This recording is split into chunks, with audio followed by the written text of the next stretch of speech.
go fishing at work, okay? Even though I'm passionate about fishing, so I want to be productive. So here is where it led me, and I call this, somebody coined this for me, a life statement. I call it my stairway to fulfillment. Reading leads to writing, leads to speaking. Any guesses on what might be next? What happens when you read, write, and speak? You lead. What you read has got to come out some way. You're not going to keep it to yourself. So you're going to write it, and you're going to speak it. Therefore, you're going to lead, and it's adventure because it takes you places. I've been to Ottawa. I've been to San Diego. I've been to different places in PA. I've been to New York.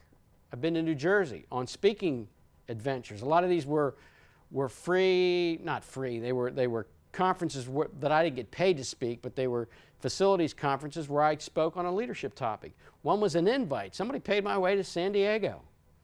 They liked what I did over here, and they said, hey, why don't you come down to San Diego and do this workshop? And I did. Adventure leads to success, leads to destiny. It's go for it all. There's where I catch my wave. And it's cyclical. Even though I hit the top of a certain place, well, I got to read some more, I got to write some more, I got to speak some more, I got to lead some more. Create a statement that fits you. Do you have a life statement? Do you have a banner that you carry over yourself? Do you? Yeah. What is it? My life statement is to do as much good as I possibly can for as many people as I can possibly touch.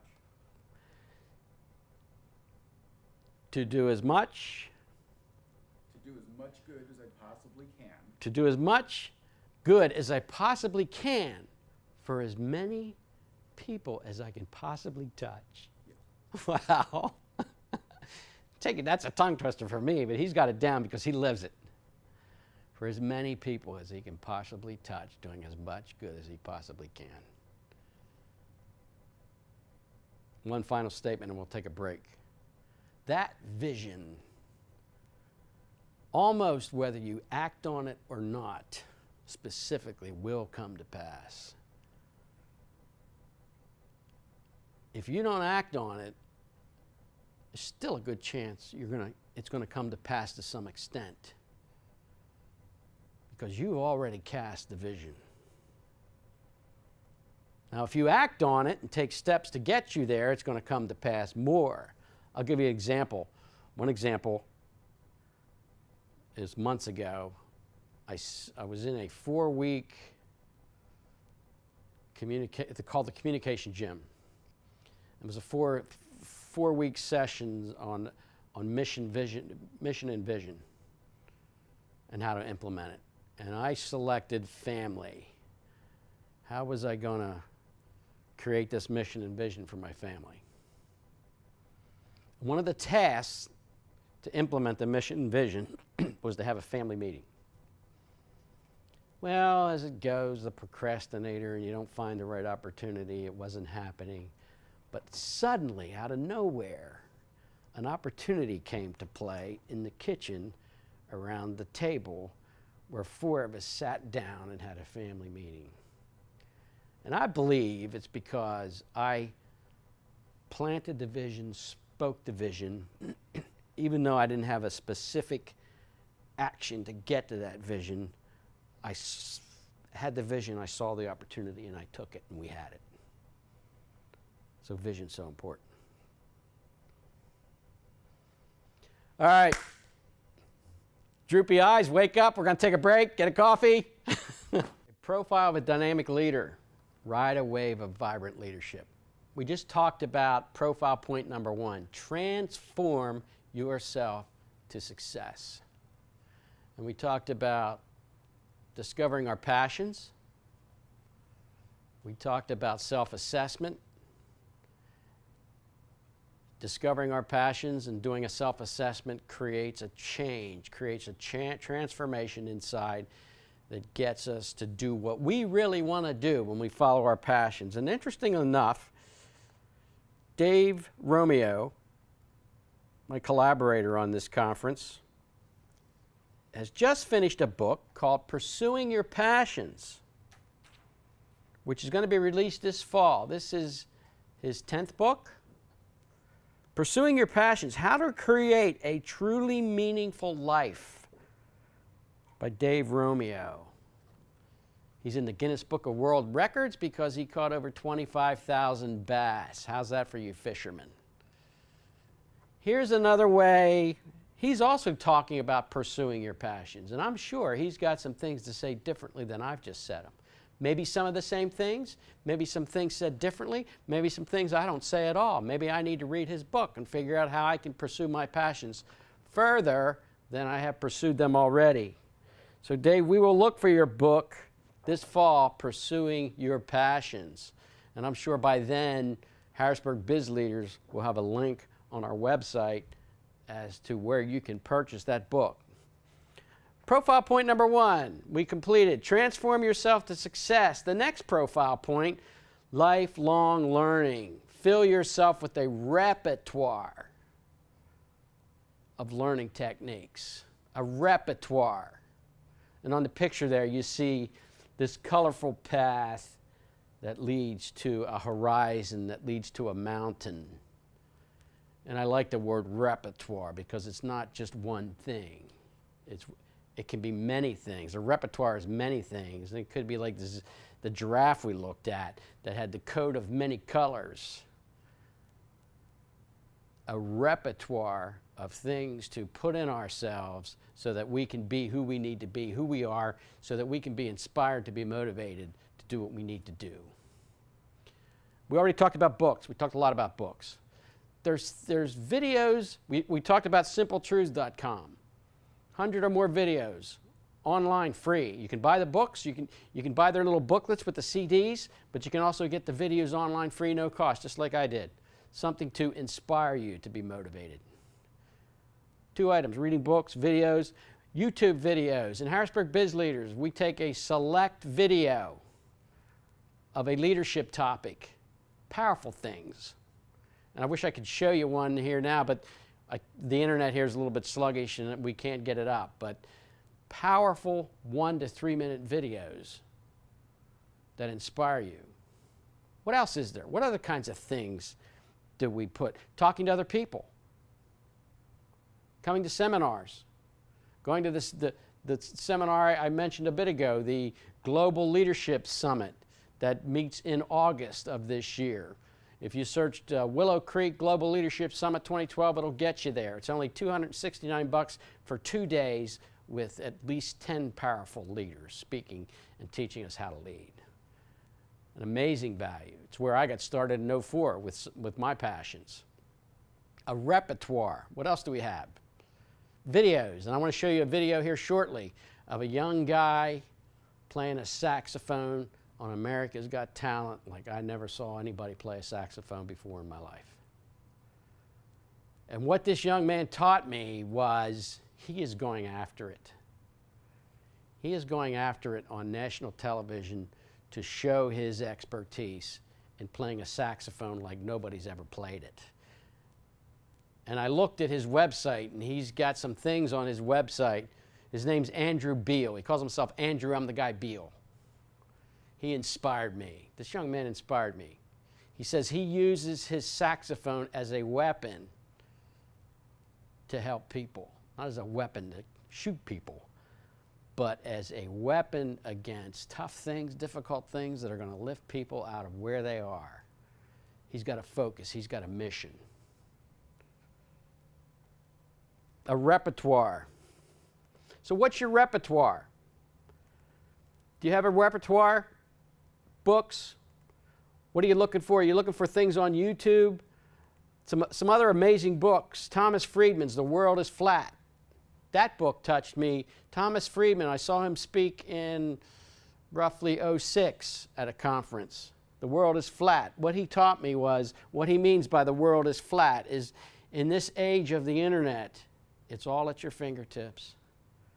The whole world is at your fingertips. And at the time, this would have been, 5 years ago? My son was 18. I said, Joe, the world is at your fingertips. Go for it. because it's no longer a hierarchy of you need to know someone necessarily, or you need to have a certain type of job to pursue your passions. You can just go on the internet. It's going to take you some work.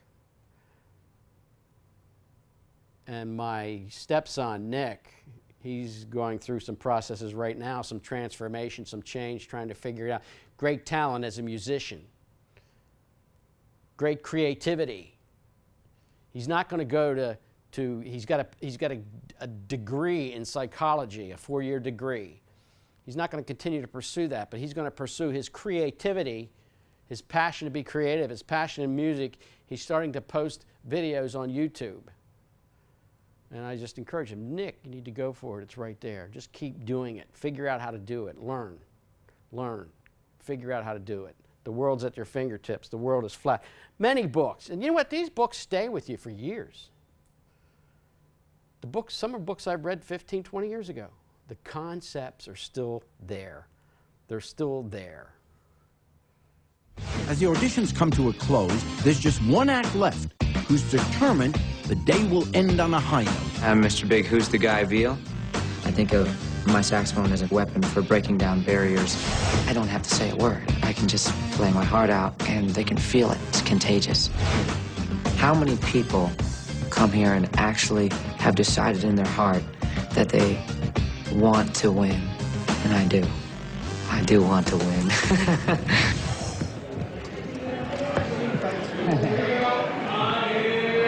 That's how we warm up. Go get him. Thanks. Next, please. And what are you going to do for us today? I'm going to entertain you. Yeah. Close us out big right now. Come on now.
Who's going to be kind?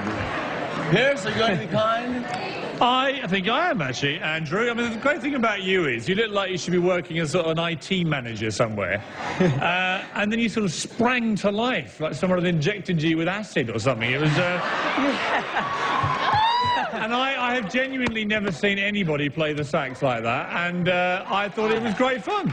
Really entertaining. Thank you. Cheers. Thanks very much. Enjoyed it. Yeah. Do you know, you owned that stage. It was yours. And you're very happy. And you make people smile. Entertaining. Yes. Very entertaining. And you're somewhat intriguing. Yeah. I'm intrigued. You know what? Go on, David. Okay, all right. I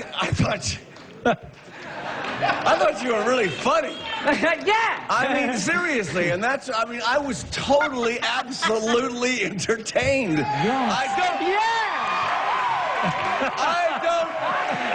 You're absolutely hilarious when you play, and it's very, very entertaining. Thank you, David. Thank you. Pierce, please vote. It's a yes for me, definitely. It's a yes from Yes, me. you're coming back.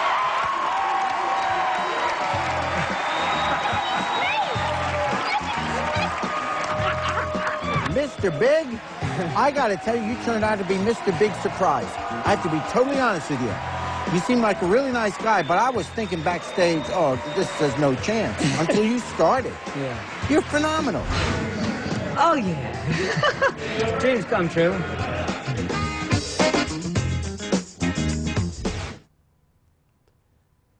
Here's a guy that looked like a geek that Jerry Springer was making fun of, his movements. But this young man had confidence. He had a passion, red shirt reflecting that passion. He went out there and he did it. And the one judge said, like he's never seen before. The next judge said, you owned that stage. You are intriguing.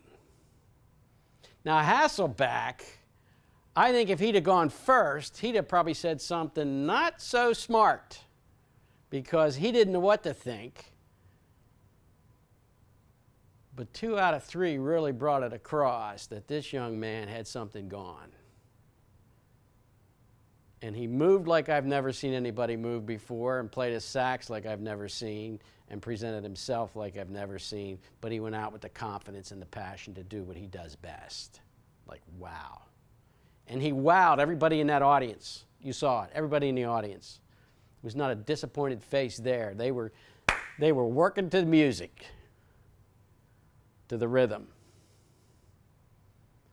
So that encouraged me. It was like, just like Tim Sanders, reading books and getting up on a stage and telling people about books. I said, I can do that. And I said, Andrew, I'm the guy Beal. If he can do his passion, can you do your passion? Act on it? Yes. And dreams do come true. Sometimes maybe you, like Dave's book, Stumbling to Success.